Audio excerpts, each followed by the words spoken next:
नमस्ते सखियों सहेलियों, मैं आप लोगों के लिए एक सोहर गीत गाने जा रही हूँ।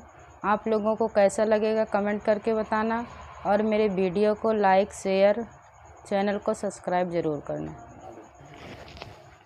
भोरवे में उठली बहुरिया ससुइया पैया लागे, ससुइया पैया लागेली हो।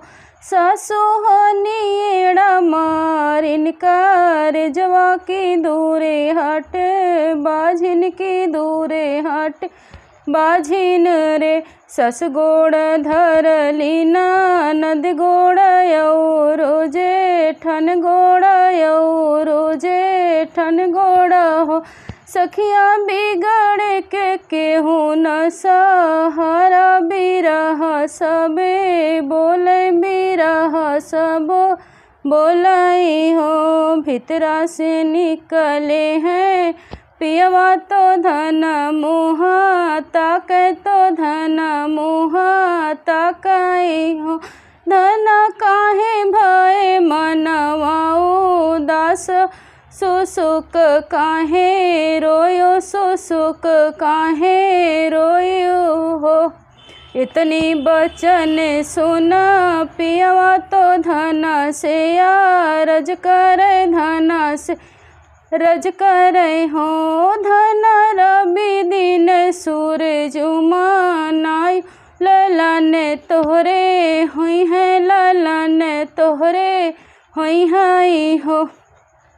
हथवा में ले हैं तिला चाउर तो सूरज मानवला, सूरज मानव लगी हो। सखिया सूरज मानहु नहीं पाई, ललन कोखियाई गए, ललन कोखियाई गए हो।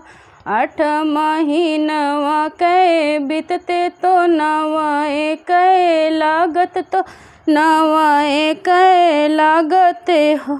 सखिया जन्म है दीन दयाल गोकुल के नायक, गोकुल के नायक हो। सखिया बजे लगे बरह बजनवा, महले उठ सोहर महले उठ सोहरे हो।